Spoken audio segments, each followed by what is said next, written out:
아, 내가 회사를 차릴 수가 있구나라는 개념을 처음 알게 된 거예요.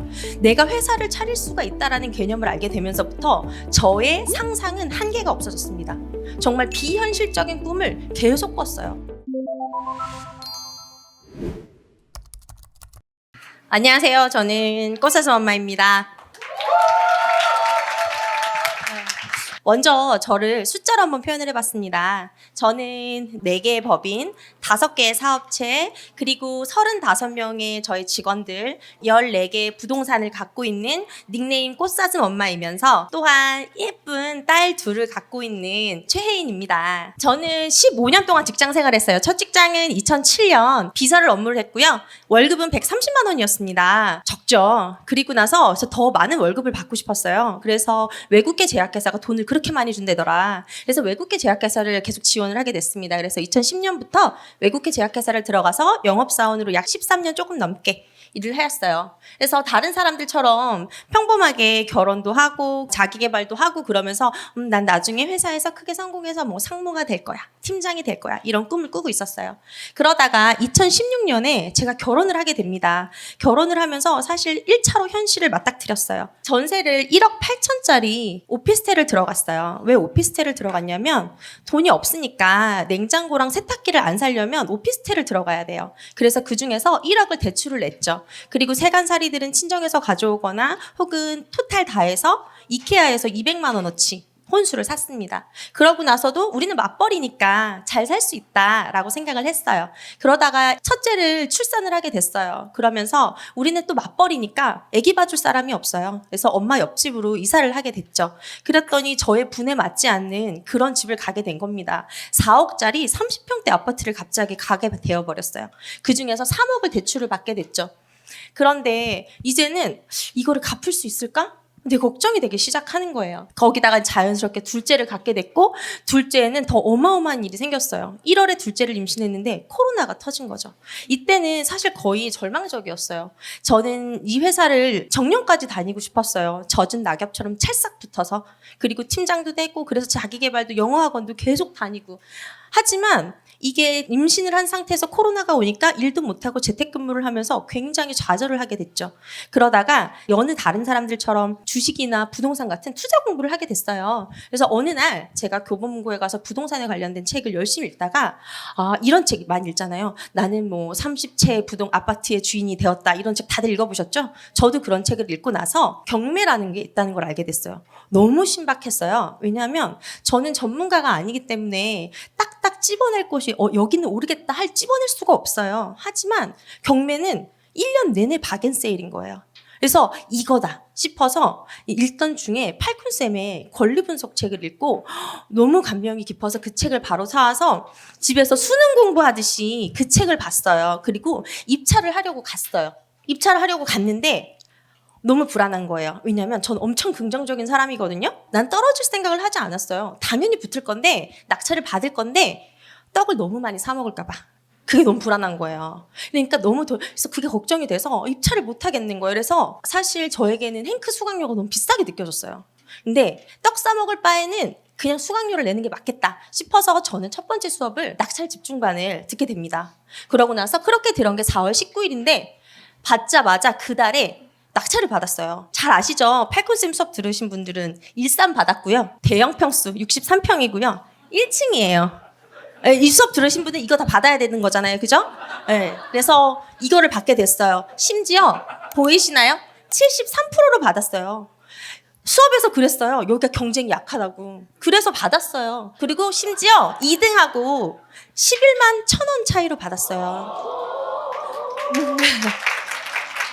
그 엄숙한 경매장에서 딱 이 분위기였어요. 모든 사람들 우와 이러시는 거예요. 11만. 제가 그냥 습관적으로 입찰가 111000을 쓰거든요.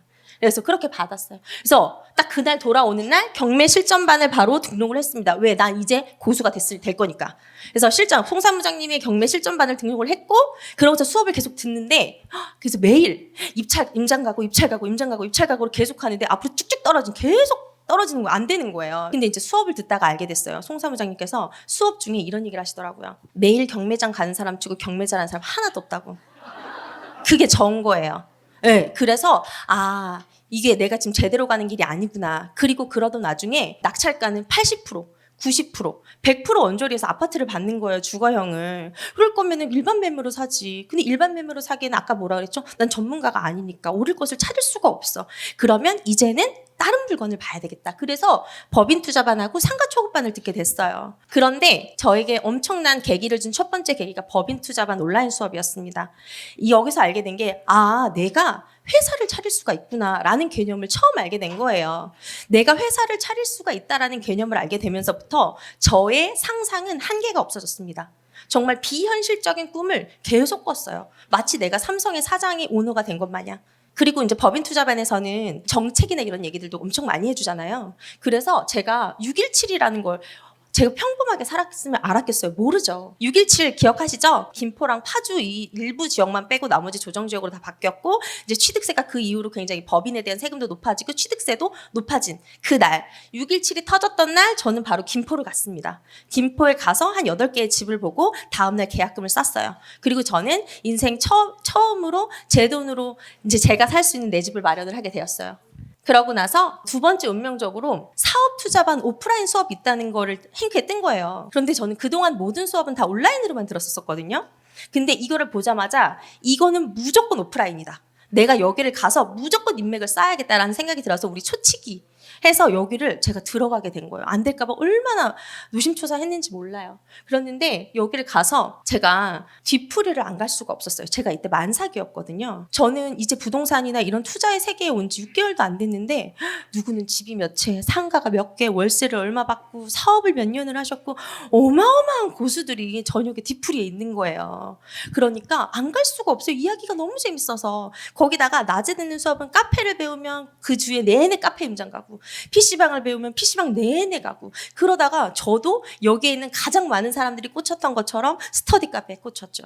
그래서 스터디 카페를 본격적으로 임장을 다니기 시작해서 상가를 많이 봤는데 제가 상가를 보고 와서 분석을 하고 상가를 계약하러 가면 사람들이 이미 계약이 된 거예요. 어제 혹은 그저께. 근데 어김없이 그곳이 다 스터디 카페가 됐어요.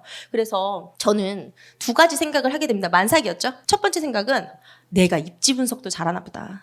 이 생각을 했어요. 그리고 두 번째, 나는 다른 사람들이 안 하는 걸 해야 되겠다. 라는 생각을 했어요. 그래서 마지막 8월 15일 날 우리가 이제 사업투자반 이게 마지막 수업이었는데 1차가 끝나고 2차를 가는 내내 그 세븐스타님 옆을 딱 꿰찼어요. 꿰차고 2차 내내 옆에 붙어 있었어요. 그래서 궁금한 거 다 물어보고 기억하시죠? 네, 다 물어보고 그러고 나서 바로 8월 15일 날 종강인데 29일 날 1호점 상가를 계약을 하게 됩니다. 저는 한 달 후에 출산을 했어요. 둘째를. 그런데 출산을 하러 가기까지 저는 시간이 한 달밖에 없잖아요. 근데 제가 내 집을 6.17에 사느라고 돈이 하나도 없었어요. 사업을 무슨 돈으로 해. 그래서 저는 마이너스 통장을 활용을 하기로 했어요. 그래서 회사에서 마이너스 통장을 그때 뚫었어요. 마이너스 통장을 뚫어서 사업 준비를 하고 돈이 없으니까 반셀프로 진행을 하기로 했어요. 왜냐면 그래야 인테리어 비용을 많이 줄이니까. 그래서 뭐 결론부터 말하자면 저는 평당 80에 인테리어 40평 인테리어를 평당 80에 했고요. 이제 이렇게 하기 위해서 인테리어 미팅을 엄청 많이 하고 그리고 조리원에 들어갔어요. 애를 낳고 조리원에 들어갈 때 제가 가져간 책 2권. 왜냐하면 저는 사업을 법인을 세워서 할 생각이었거든요. 저는 아까 말했잖아요. 비현실적인 꿈을 꾸는 사람이니까 난 엄청난 기업가가 될 거니까. 그래서 법인을 조리원에서 세웠습니다. 그리고 사업 투자반 책을 가서 읽고 또 읽고 또 읽었어요. 사실 필라테스 부분만 쏙 빼가서 가져가면 되지 않을까라고 생각을 하실 수가 있는데 그러면 안 돼요. 왜냐하면 모든 수업의 노하우가 다 제 사업에 다 들어있어요. 각 수업마다 배울 게 너무 다양하게 많아서 어느 하나 빼놓을 수도 없었어요. 노무, 세무 다 들어있고 오만 마케팅도 내용마다 저희 필라테스 센터에 다 적용을 했어요. 그래서 이 책을 거의 달달달달 외우고 사실은 오픈하고 6개월 내내 봤어요, 저 책을. 예, 그래서 이 책 더불어서 이제 인테리어 관련해서 그래서 조리원에서 나오고 그래도 조리원에서 밤중 수유까지 다 완무했습니다. 네. 그래서 저는 이제 세 번째 자식을 낳게 되죠. 제 머리로 낳은 자식. 첫 번째 필라테스 센터. 조리원에서 10월 중순에 나오고요. 이제 실질적으로 아기를 낳으신 분들 알겠지만 보름 동안은 나오면 아무것도 할 수 없어요. 애만 봐야 돼요. 그렇죠? 그래서 11월 1일부터 인테리어를 시작했어요. 그래서 아까 말씀드렸던 것처럼 반셀프로 해야 되기 때문에 매일매일 제가 모유 수유하는 시간 빼고는 매일 가 있었어요. 그래서 11월 1일 오픈을 이제 인테리어를 시작했지만 오픈 예정은 1월 첫 주 새해하면서 짠 하고 오픈을 하려고 했거든요. 다 모두 내 센터로 와라 이런 마음으로 했는데 12월 첫째 주부터 코로나가 너무 심해서 그 체육시설 집합금지라는 거 알고 계시나요? 그게 2주가 시작이 된 거예요. 근데 2주가 끝날 줄 알았더니 그 다음 주에 2주를 또 한대요. 그리고 2주를 또 한대요. 저는 속이 정말 너무너무 타들어갔어요. 이때는 정말 상상도 하기 싫었어요. 이제 오픈을 해놨는데 개점 휴업 상태잖아요. 그래서 체육시설 집합금지를 하고 결국에는 이제 1월 중하순에 1월 18일에 오픈을 하게 되었습니다. 그래서 그때부터 저의 사실은 더욱 지옥 같은 6개월이 시작이 됐어요. 저의 하루는 어땠냐면요. 고객 상담을 해요. 왜냐면 제가 사장이니까. 고객 상담을 해요. 고객 상담을 하려면 공부를 해야 돼요. 제가 제약회사 영업사원으로서 대학병원의 의사 선생님들을 만날 때 항상 해야 됐던 일들이 내가 담당하는 질환이나 약제에 대한 공부를 끊임없이 하고 논문을 가져가서 이야기를 해야 되거든요. 저는 그 습관이 몸에 배어 있으니까 계속 이제 필라테스에 관한 공부, 해부학의 공부를 지속적으로 해서 제 상담의 퀄리티를 높이려고 되게 노력을 많이 했어요. 그러고 나서 블로그, 그때 알았죠. 사업하면 블로그를 써야 된다는 걸. 그래서 블로그를 쓰기 위해서 해부학 공부도 하고 주말마다 워크숍도 다니고 평일에는 온라인 수업을 들으면서 살았는데 뒤늦게 이제 블로그 수익방 강의를 듣게 되었죠. 이걸 정말 많이 후회했어요. 이런 거는 미리미리 해놨었어야 되는데 이거는 미리 하지 못한 것에 대해서 너무 안타깝게 생각을 하고 있어요. 그러고 나서 홍보도 해야 돼. 전단지, 현수막, 하루에 2번씩 청소, 강사 문제 있으면 강사 해결해, 고객 문제 있으면 고객 해결해. 그러니까 하루가 너무 바쁘고 그 사이에 나는 모유 수유를 해야 되고 이렇게 사니까 제가 어떤 생각이 드냐면 이렇게 사는 게 맞나 이런 생각이 드는 거예요. 내가 이러려고 사업을 시작했나. 나는 돈이 많이 벌고 자유를 이루면서 돈 펑펑 쓰면서 우리 내 애들한테도 좋은 것만 사주고 그러고 살려고 했는데 이게 맞나 이런 생각이 계속 드는 거예요. 그래서 다른 사람들도 다 나같이 사업을 할까? 사업하는 사람들은 다 이러나? 이런 생각을 하게 되었죠. 그래서 제가 이제 그러면서 왜냐면 제가 중간에 스터디 카페도 공투를 하게 되었거든요. 그래서 점점 더 바빠지기 시작했죠. 살만하면 뭐 열고 살만하면 뭐 열고 이러니까. 그러다가 제가 운명처럼 또 하나 사업 스터디 모임이라는 걸 알게 됐습니다. 뭐냐면 이제 행크 안에서 사업체를 잘 운영하고 계시는 분들이 모여서 같이 공부도 하고 본인의 사례도 얘기해주고 그러면서 이제 노하우나 이런 것들을 이제 서로 나누는 장르였는데 이 자리에서 제가 크게 큰 깨달음을 얻게 돼요. 첫 번째, 제가 내가 사업만 하고 있으면 안 된다. 무조건 부동산을 같이 해야 되겠다라는 생각을 하게 됩니다. 왜냐하면 제가 사업을 하면서 사업을 해서 현금 흐름을 만들면 그거는 부자는 안 되는 것 같아요. 그냥 고액 연봉을 받는 직장인 정도의 그런 느낌이에요. 하지만 내가 현금 흐름을 가지면서 부동산을 하면요. 내가 원하는 타이밍에 매수 타이밍을 내가 컨트롤할 수 있어요. 그리고 또한 지금 같은 시기에는 얼마든지 내가 원하는 시기까지 기다릴 수 있는 힘을 가질 수가 있어요. 이제 그때 당시에도 저는 그런 생각이 들었어요. 근데 지금에 와서 보니까 지금 상황에는 더 그렇죠. 그래서 제가 꾸준히 최근에도 신축 투자반, 신축 스터디도 2기수까지 다 들으면서 계속적으로 부동산을 공부하고 있고 제가 버는 수입의 절반 이상은 무조건 부동산 투자를 합니다. 그거는 앞으로도 계속 가져갈 생각이고요. 그 이후로 이제 우리 남편도 올해부터는 같이 상가 수업도 듣고 토지 초급반, 토지 스터디도 2기수를 수강하면서 저희는 올해만 토지를 4개를 구매를 했고 그래서 남편과 시너지를 내고 있어요. 그래서 부동산을 해야 된다라는 거. 그리고 두 번째, 제가 여기에 6개월 동안 센터에 지방령이 되니까 너무 괴로운 거예요. 그래서 누군가 내 자리에 앉아서 내 일을 해주면 얼마나 좋겠어요. 그런 생각을 하게 됐어요. 그래서 이런 사람을 만들기 위해서 저는 제 사업장을 매뉴얼화하기 시작했습니다. 누가 와도 나처럼 할 수 있게. 그래서 직원을 뽑아서 나처럼 할 수 있는 매뉴얼을 쫙 만들어서 이 직원이 그만두고 새로운 직원이 온다고 하더라도 컨트롤 C, 컨트롤 V 복사해서 붙여넣기 해서 계속 인수인가 될 수 있도록 그런 식으로 저는 시스템을 만들어서 그렇게 똑같이 컨트롤 C, 컨트롤 V 하듯이 2호점, 3호점, 최근에는 4호점까지 오픈을 하게 됐습니다. 그리고 세 번째로는 제가 사람에 집중해야 되겠다라는 생각을 했어요. 제가 하는 사업은 인력 사업이고요. 제가 만나야 되는 고객은 사람이에요. 제가 만나는 크게 2가지의 부류는요. 고객과 직원입니다. 저는 사람 만나는 일을 하는 사람이에요. 그래서 계속적으로 사람에 대한 공부를 게을리하지 않았어요. 저는 인사가 만사라고 생각을 하는 사람이거든요. 항상 고민했어요. 어떻게 하면 고객과 더 매력 있고 신뢰 있는 커뮤니케이션을 할 수 있을까? 어떻게 하면 인재가 우리 회사를 지원하게 만들 수 있을까? 그리고 그렇게 지원한 인재가 어떻게 하면 우리 회사에 더 오래 머무르게 할 수 있을까?